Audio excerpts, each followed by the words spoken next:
রাষ্ট্রীয় ক্ষমতা কারে বলে? নবীজি মদিনায় আসলেন, রাষ্ট্রীয় ক্ষমতা চাইলেন আল্লাহর কাছে। আল্লাহ দিছিলেন না দেন নাই? রসুল এখন প্রেসিডেন্ট কিনা? রসুল্লাহ এখন প্রেসিডেন্ট। যে রসুল একা এসেছিলেন মক্কা থেকে একজন সাথী সঙ্গে করে, সেই নবী আজ 10,000 সৈন্য নিয়ে চললেন মদিনা আল মুনাওয়ারা থেকে মক্কা মুকাররমায়। কত লোক সাথে? 10,000।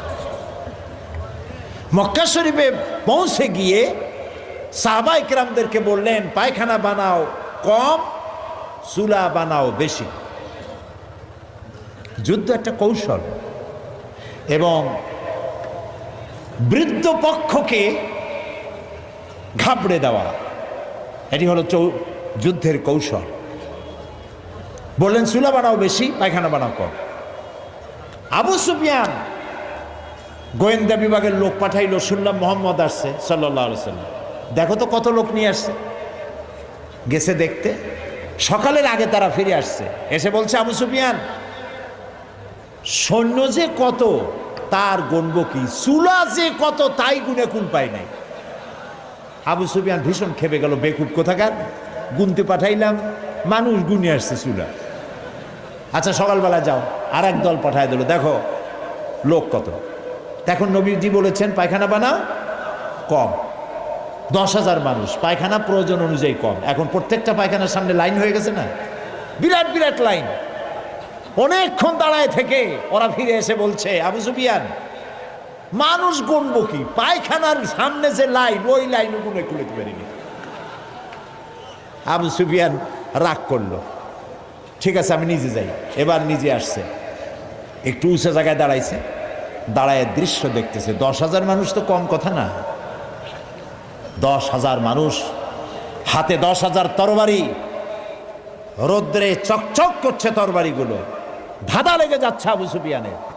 হঠাৎ করে দেখা হয়ে গেল হযরত আব্বাস রাদিয়াল্লাহু তাআলা আনহুর সাথে, রসুলের চাচা। আবু সুফিয়ান হতচকিত হয়ে উঠছে, বলল, আব্বাস, তোমার ভাতুষপুত্র ভাইপো দারুণ বড় বাচ্চা হয়ে গেছে তো, 10,000 লোক নিয়ে আসছে সাথে, সাংঘাতিক কথা। হযরত আব্বাস বলেন, আবু সুফিয়ান, তোমার চক্ষু তোমাকে প্রতারিত করতেছে, চোখ মুছা ভালো করে তাকাও, এর নাম বাদশাহী নয়, এর নাম নবুয়ত। বাদশাহীর কি দেখলে? এর নাম যদি বাদশাহী হতো, তোমার কল্লা তোমার দেহের উপরে থাকার কথা না। এখন নবীজি অর্ডার করলেন, চলো আমার সাথে। 10,000 লোক নিয়ে মক্কায় প্রবেশ করছেন। আল্লাহু আকবার। নবীজি বললেন, আমার সাহাবীরা আমার বিনা অনুমতিতে কোনো ফলদার গাছ কাটবে না, আমার বিনা অনুমতিতে কোনো বৃদ্ধ, কোনো নারী, কোনো অসুস্থ, কোনো শিশুর গায়ে হাত দিবে না। সুবহানাল্লাহ কইতে ইচ্ছা করে না? কারে কয় নবী? আজ তো প্রতিহিংসা এবং প্রতিশোধ নেওয়ার দিন ছিল। মক্কায় প্রবেশ করে আবু জাহেল, আবু লাহাব, উতবা, সাইবা গোষ্ঠী শুদ্ধ কচু কাটা করার দিন ছিল, ঠিক কিনা? কি কষ্টটা দিয়েছে বেলালকে। বেলালের পায়ের সাথে রশি দিয়া উটের সাথে বাঁধছে, উট দৌড়াইতেছে, বেলাল বান্দা রশিতে। মরুভূমির ভিতর থেকে ছুটছে, বেলালের পিঠের চামড়া, মাথার চামড়া ছিঁড়ে যাচ্ছে, গোশত বেরিয়ে যাচ্ছে, রক্তাক্ত হয়ে যাচ্ছে। উট হাঁপায় গেছে, আর দৌড়াতে পারে না। হযরত সুবাইয়াকে শহীদ করেছে, খাব্বাবকে মেরেছে, খোবায়েবকে মেরেছে, জ্বলন্ত আগুনের আংটার উপরে চিৎ করে শোয়ায় রেখেছে, জীবিত মানুষ।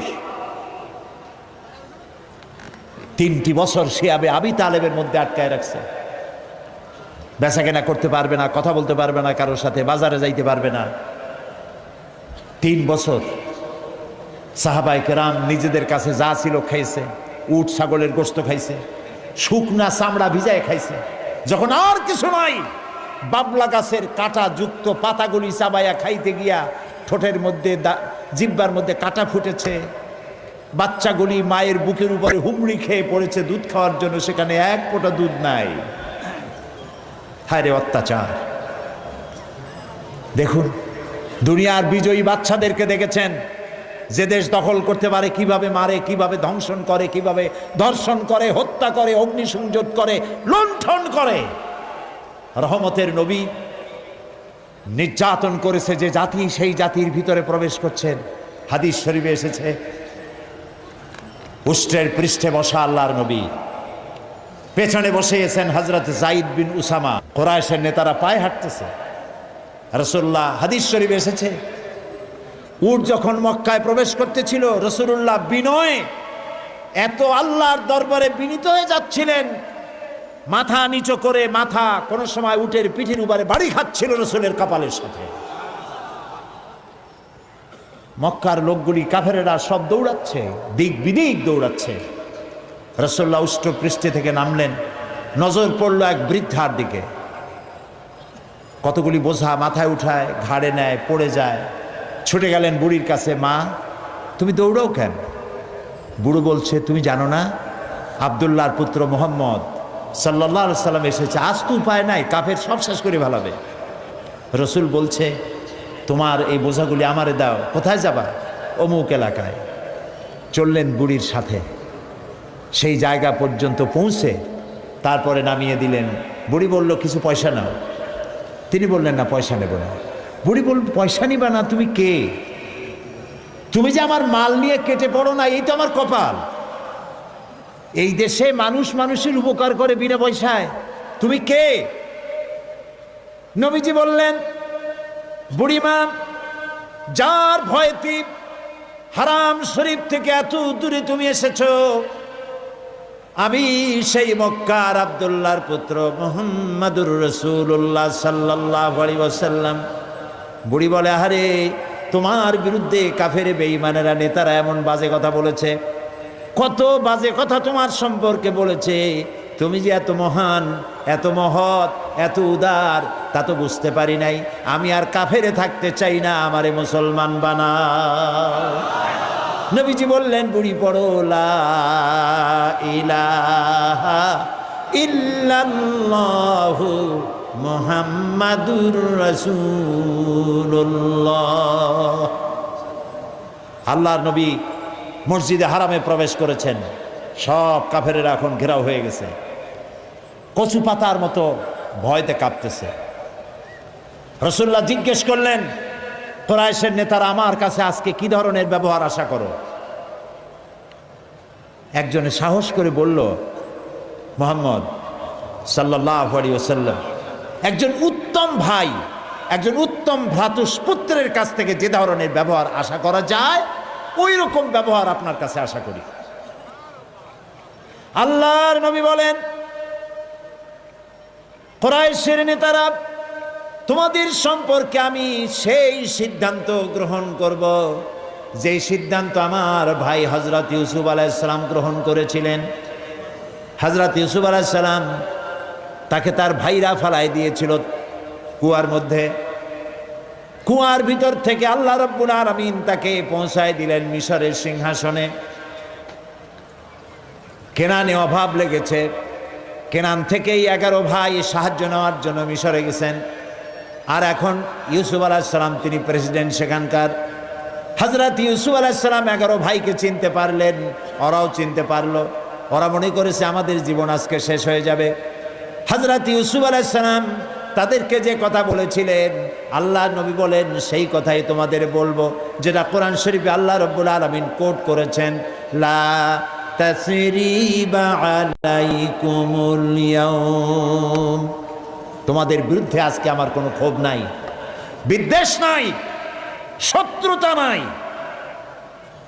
তোমাদেরকে আল্লাহর হস্তে মাফ করে দিলাম। আবু সুফিয়ান, তাকে ক্ষমা করলাম।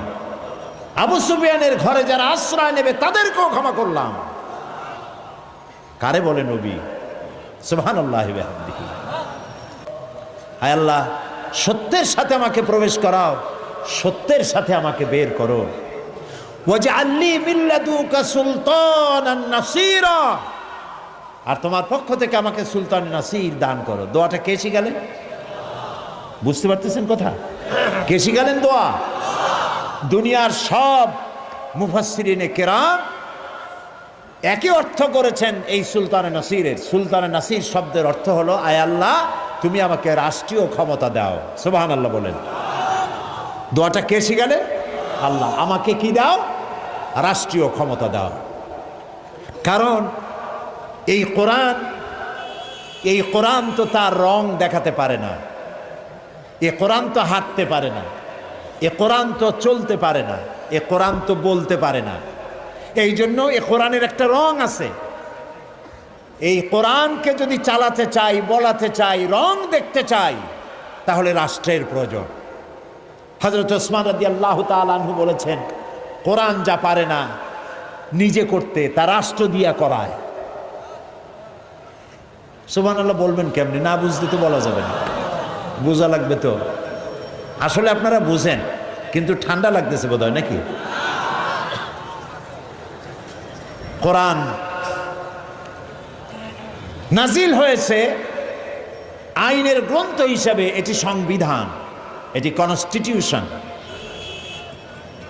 এটি কিয়ামত পর্যন্ত পৃথিবীর মানুষের জন্য কনস্টিটিউশন। এই আইন আল্লাহ তাআলা দিলেন। আপনারা লক্ষ্য করুন, যেই কাবা ঘরের মধ্যে 360টা মূর্তি ছিল, কয়টা ছিল মূর্তি বলেন জোরে? আর রাসূলুল্লাহ নবুয়তের জীবনে মক্কায় ছিলেন কত বছর? 13 বছর। মূর্তি কি একটা সরাইতে পারছেন? পেরেছেন? পারেন নাই। এবার দেখেন ক্ষমতা কারে বলে।